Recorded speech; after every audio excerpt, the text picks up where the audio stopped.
त्यामुळे काय काय घडतं हे पाहणं तितकंच महत्त्वाचं असणार आहे।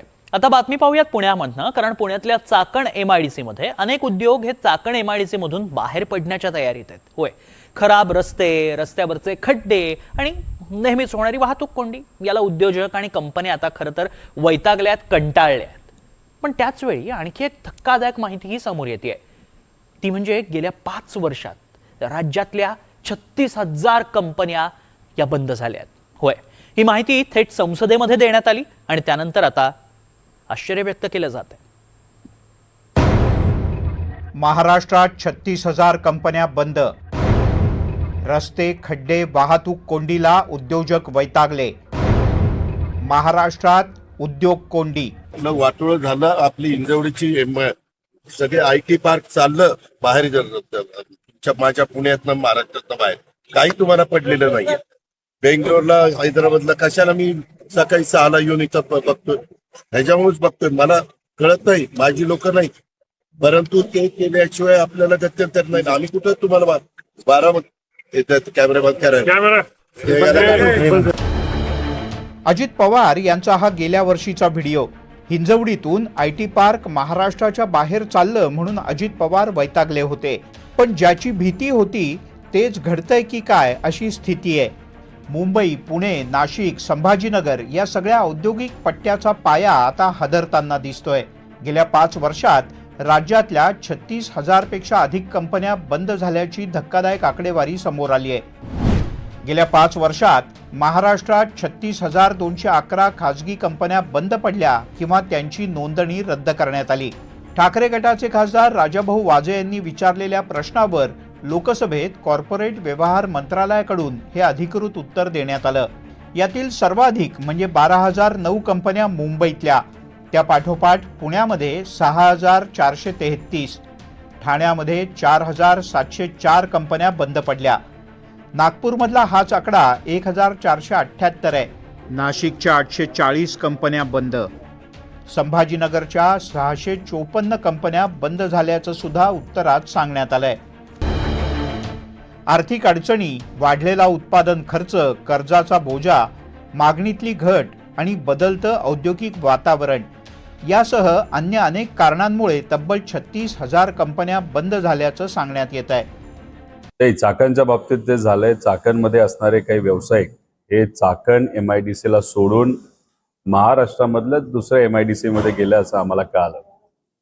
एक तर कुठल्याही व्यावसायिकाला असणारा व्यवसाय बंद करून दुसऱ्या ठिकाणी जाणं हे परवडत नसतं, पण रस्ते खराब, ट्रॅफिक मोठ्या प्रमाणात असतं आणि जे काही सुखसुविधा MIDC कडनं मिळाल्या पाहिजे दुर्दैवाने त्यांना त्या ठिकाणी मिळाल्या नाहीत।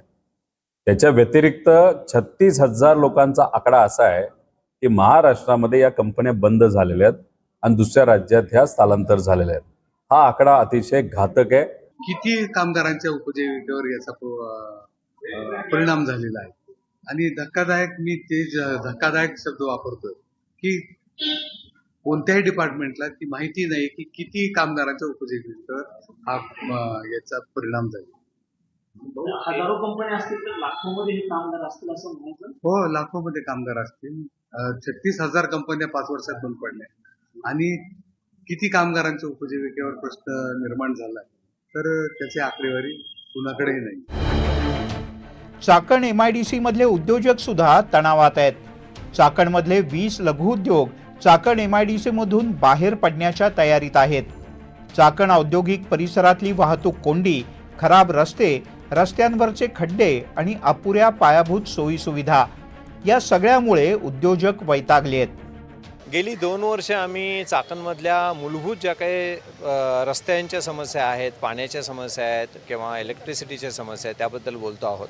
कचऱ्याच्याही समस्या आहेत, पण त्याच्यावर समाधानकारक उत्तर मिळत नाही। आम्हाला प्रवास करताना किंवा आमच्या गाड्या जेव्हा किंवा मुवमेंट जे काही त्याचे होते, रॉ मटेरियल जे काही तर आमचे जे काही फिनिश गुड्स म्हणू आपण, ते जेव्हा दिलं जातं आमच्या कस्टमरकडे तर त्यामध्ये अक्षम्य दिरंगाई होते। प्रचंड प्रमाणामध्ये ह्या सगळ्याचा ताण आणि कार्यक्षमतेवर येतो। साहेब, सगळ्यात महत्त्वाचं म्हणजे मी 99 सालापासून इथं आहे चाकण MIDC मध्ये। मी कार्यरत असताना मी जे काही बघितलं त्याच्यामध्ये सुविधा, इंडस्ट्री वाढली खरं सुविधा वाढल्या नाहीत। ज्या MIDCनं बऱ्यापैकी दिलं. खरं त्याला जे संलग्न जे काही बाकीचं लागतं ते काही इन्फ्रास्ट्रक्चर आतापर्यंत डेव्हलप झालं नाही. मागच्या वेळेस जेव्हा अजितदादा आले होते त्यांना या गोष्टी प्रकर्षाने सांगितल्या, त्यांना या गोष्टी दाखवून दिल्या. मग ते म्हणाले आपण एक सिंगल पॉईंट ऑथॉरिटी नेमू आणि ती ऑथॉरिटी राहील PMRDA. PMR रिजन आणि MIDC किंवा नॅशनल हायवे PWD, NHPWD वगैरे वगैरे जेवढे एजन्सीज आहेत सगळ्यांची कोऑर्डिनेटिंग एजन्सी PMRDA असेल. PMRDAला तुम्ही कळवा, PMRDA will get it done. पण जसे महानगर आयुक्त बदलले तसे ते समन्वयाचा सगळा बाजारच उठला. चाकण औद्योगिक वसाहतीतील एकही उद्योग बाहेर गेलेला नाही असा दावा उद्योगमंत्र्यांनी केलाय.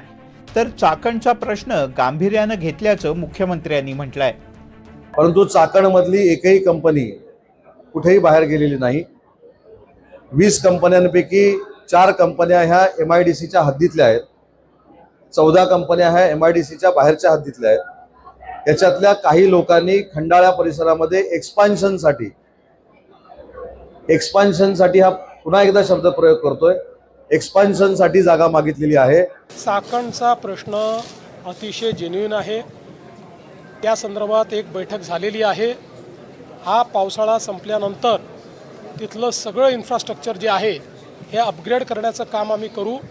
आणि दुसरं सगळ्यात महत्त्वाची गोष्ट जी करण्याची गरज आहे ती म्हणजे आपण इतके वर्ष इंडस्ट्रीयल टाउनशिप ॲक्ट तयार केला, पण जोपर्यंत या MIDC एरियाजला टाउनशिपमध्ये आपण परिवर्तित करत नाही तोपर्यंत त्याचं इन्फ्रास्ट्रक्चर आपण अपग्रेड करू शकत नाही किंवा त्याचा रखरखाव नीट होत नाही. कुठल्याही राज्याच्या आर्थिक प्रगतीमध्ये उद्योगांचा वाटा सगळ्यात मोठा असतो. 5 वर्षात 36,000 पेक्षा अधिक कंपन्या बंद झाल्या असतील तर महाराष्ट्रासाठी ती निश्चितच चिंतेची बाब आहे. Bureau report, NDTV Marathi.